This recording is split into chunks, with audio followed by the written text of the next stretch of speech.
Hello. Today I would like to read to you from On the Banks of Plum Creek by Laura Ingalls Wilder. Today's chapter is chapter 36, Prairie Winter. Next day the storm was even worse. It could not be seen through the windows, for snow swished so thickly against them that the glass was like white glass. All around the house the wind was howling. When Pa started to the stable, snow whirled thick into the lean-to, and outdoors was a wall of whiteness.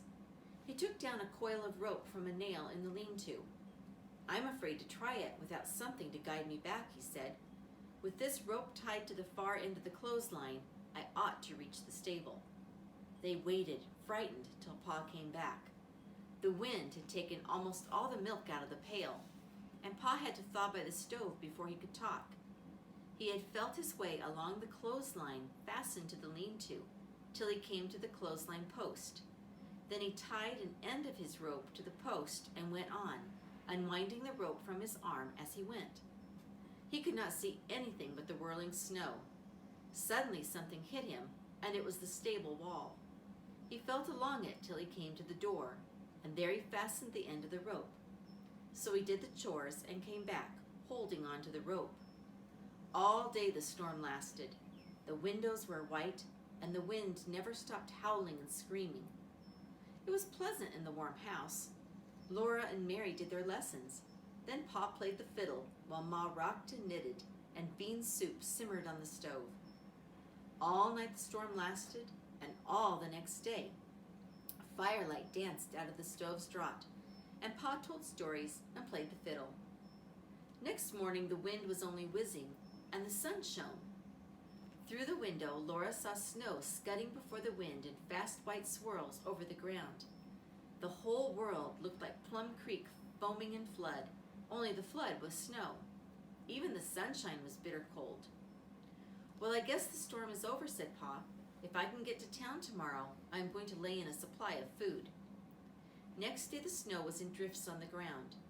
The wind blew only a smoke of snow up the sides and off the tops of the drifts. Pa drove to town and brought back big sacks of cornmeal, flour, sugar, and beans. It was enough food to last a long time. "Seems strange to have to figure where meat is coming from," Pa said. "In Wisconsin, we always had plenty of bear meat and venison. And in Indian Territory, there was deer and antelope, jackrabbits, turkeys, and geese, all the meat a man could want. Here, there are only little cottontail rabbits." "We will have to plan ahead and raise meat," said Ma. "Think how easy it will be to fatten our own meat, where we can raise such fields of grain for feed." "Yes," said Pa. "Next year we will surely raise a wheat crop." Next day another blizzard came. Again that low, dark cloud rolled swiftly up from the northwest, till it blotted out the sun and covered the whole sky, and the wind went howling and shrieking, whirling snow until nothing could be seen but a blur of whiteness. Pa followed the rope to the stable and back. Ma cooked and cleaned and mended and helped Mary and Laura with their lessons.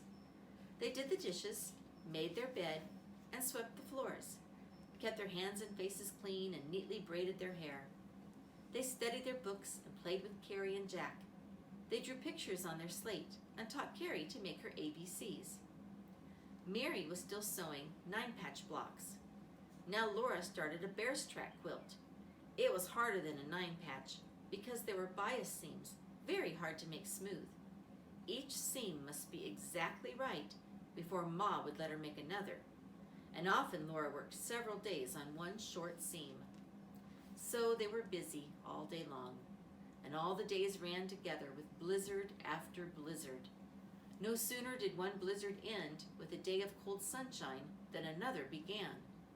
On the sunny day, Pa worked quickly, chopping more wood, visiting his traps, pitching hay from the snowy stacks into the stable.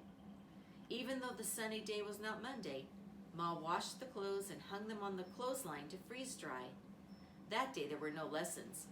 Laura and Mary and Carrie, bundled stiff in thick wraps, could play outdoors in the sunshine. Next day another blizzard came, but Pa and Ma had everything ready for it. If the sunny day were Sunday, they could hear the church bell. Clear and sweet it rang through the cold, and they all stood outdoors and listened. They could not go to Sunday school. A blizzard might come before they could reach home. But every Sunday they had a little Sunday school of their own. Laura and Mary repeated their Bible verses. Ma read a Bible story and psalm. Then Pa played hymns on the fiddle and they all sang. They sang when gloomy clouds across the sky cast shadows o'er the land. Bright rays of hope illume my path, for Jesus holds my hand. Every Sunday Pa played and they sang. Sweet Sabbath school, more dear to me than fairest palace dome. My heart e'er turns with joy to thee, my own dear Sabbath home. And that's the end of chapter 36. Thank you for listening.